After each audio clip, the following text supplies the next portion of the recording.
लेकिन सबसे पहले आज की तमाम बड़ी खबरें नॉन स्टॉप न्यूज में। सेना में भर्ती को लेकर आज बिहार के कई शहरों में जमकर विरोध प्रदर्शन हुआ। प्रदर्शनकारी छपरा, कैमूर, आरा, बक्सर, जहानाबाद, मुंगेर और नवादा में सड़कों पर उतर आए। भीड़ ने ट्रेनों में आग लगा दी, बसों में तोड़फोड़ की गई। कई शहरों में गाड़ियों को भी आग के हवाले कर दिया गया। अग्निपथ स्कीम के खिलाफ प्रदर्शनकारी गुस्से में नजर आए। हालांकि बिहार के मंत्री और बीजेपी नेता शाहनवाज हुसैन ने छात्रों की परेशानियों को दूर करने की बात की है। हमारे जो नौजवान हैं उनकी पूरी चिंता है, उनसे अपील है कि शांति से अपनी बात रखें। और साफ तौर पे भारत सरकार ने कहा है कि जो लोग अग्निपथ स्कीम में आएंगे उनको पहली प्राथमिकता दी जाएगी पैरामिलिट्री फोर्स के अंदर। आगजनी और हंगामे की वजह से बिहार में 22 ट्रेनों को रद्द करना पड़ा। सेना में भर्ती की तैयारी कर रहे नौजवानों का कहना है कि इस योजना से उनके करियर पर बुरा असर पड़ेगा। अग्निपथ स्कीम के विरोध में हरियाणा में भी उग्र प्रदर्शन हुआ। यहां छात्रों ने कई गाड़ियों में आग लगा दी और हाईवे जाम कर दिया। पलवल में डीसी के घर के बाहर प्रदर्शनकारियों को काबू करने के लिए पुलिस को हवाई फायरिंग करनी पड़ी। गुरुग्राम में बिलासपुर चौक पर 8 घंटे तक जाम लगा रहा। पानीपत जिले के कई चौराहों पर भी पुलिस तैनात कर दी गई। पलवल के अलावा सोनीपत, पानीपत, रोहतक, रेवाड़ी समेत कई जिलों में अतिरिक्त फोर्स को तैनात रखने के निर्देश जारी किए गए हैं। केंद्रीय सूचना व प्रसारण मंत्री अनुराग ठाकुर ने अग्निपथ योजना का बचाव किया है।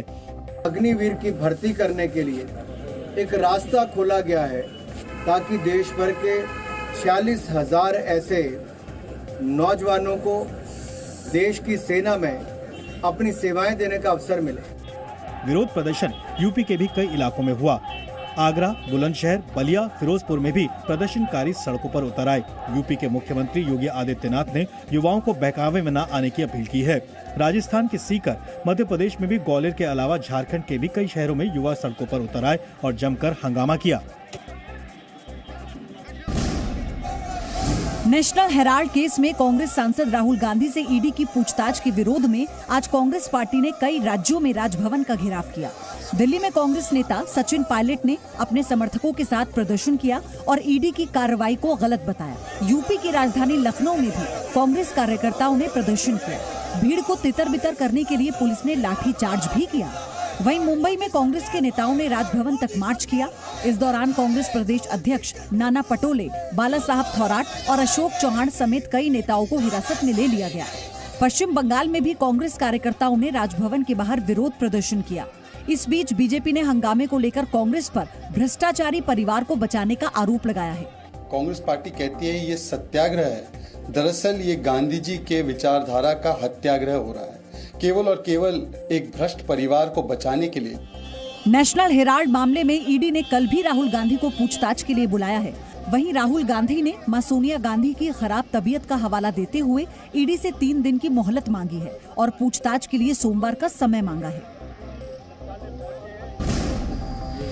यूपी में जुमे की नमाज को लेकर पुलिस प्रशासन अलर्ट पर है। पीएसी की 130 और आरएएफ की 10 कंपनियों को तैनात किया गया। इसके साथ ही यूपी पुलिस ने संवेदनशील इलाकों की ड्रोन से निगरानी शुरू कर दी है। प्रयागराज और कानपुर में विशेष एहतियात बरती जा रही है। व्यवस्था ऐसी की गई है कि इस बार किसी तरह का कोई डिस्टर्बेंस ना हो। पुलिस की तैयारी पिछले 2 शुक्रवार को हुए हालात से बचने की है। पहले 3 जून को कानपुर में जुमे पर जबरदस्त हंगामा हुआ था। इसके बाद 10 जून को यूपी के कई जिलों में जुमे की नमाज के बाद कुछ उपद्रवियों ने बवाल काटा था। यूपी में हिंसा के आरोपियों पर बुलडोजर का एक्शन चलता रहेगा। जमीयत उलेमाए हिंद की याचिका पर सुनवाई करते हुए सुप्रीम कोर्ट ने बुलडोजर की कार्रवाई पर फिलहाल रोक लगाने से इनकार कर दिया। हालांकि अदालत ने यूपी सरकार को हिदायत दी कि कानून के मुताबिक कार्रवाई की जाए। सुप्रीम कोर्ट ने यूपी सरकार से 3 दिन में जवाब देने को कहा है। सुनवाई में जमीयत की ओर से दलील दी गई कि regulation of building operation act का उल्लंघन हुआ है। जमीयत के वकील ने कहा कि कानूनन 15 दिन का नोटिस देना जरूरी होता है और बिना पक्ष रखे कार्रवाई नहीं की जानी चाहिए। जवाब में यूपी सरकार की ओर से पेश सॉलिसिटर जनरल तुषार मेहता ने कहा कि कानून की उचित प्रक्रिया का पालन किया गया है। उन्होंने कहा कि एक मामले में तो अगस्त 2020 में विध्वंस का नोटिस दिया गया था। मेहता ने दलील दी कि कोई भी पीड़ित पक्ष अदालत के सामने पेश नहीं हुआ है, बल्कि जमीयत उलेमाए हिंद ने याचिका दाखिल की है जो सीधे तौर पर प्रभावित नहीं है। याचिका में यूपी प्रधानमंत्री नरेंद्र मोदी आज हिमाचल प्रदेश के धर्मशाला पहुंचे। पीएम मोदी यहां सभी राज्यों के मुख्य सचिवों की प्रेस कॉन्फ्रेंस में हिस्सा लेने पहुंचे हैं। देश भर के मुख्य सचिवों की ये पहली राष्ट्रीय कॉन्फ्रेंस है। धर्मशाला पहुंचते ही प्रधानमंत्री का जोरदार स्वागत हुआ। इसके बाद पीएम मोदी एक खुली गाड़ी में सवार हुए और धर्मशाला में रोड शो किया। हिमाचली टोपी पहने पीएम मोदी के साथ हिमाचल के सीएम जयराम ठाकुर भी थे। रोड शो के दौरान सड़क किनारे खड़े लोगों ने पीएम मोदी पर पुष्प वर्षा भी की, तो कहीं महिलाओं ने पारंपरिक नृत्य से उनका स्वागत किया। प्रधानमंत्री मोदी 2 दिन के हिमाचल दौरे पर हैं। कल भी वो धर्मशाला में कई कार्यक्रमों में शामिल होंगे। जम्मू कश्मीर के कुलगाम में सुरक्षा बलों ने मुठभेड़ में 2 आतंकियों को मार गिराया। कश्मीर पुलिस के मुताबिक मारे गए दोनों आतंकी हिजबुल मुजाहिदीन के थे।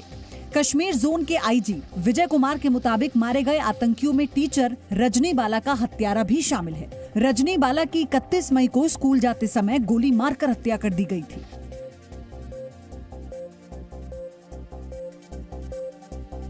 Presenting B News app, available on Google Play and App Store. Download it now.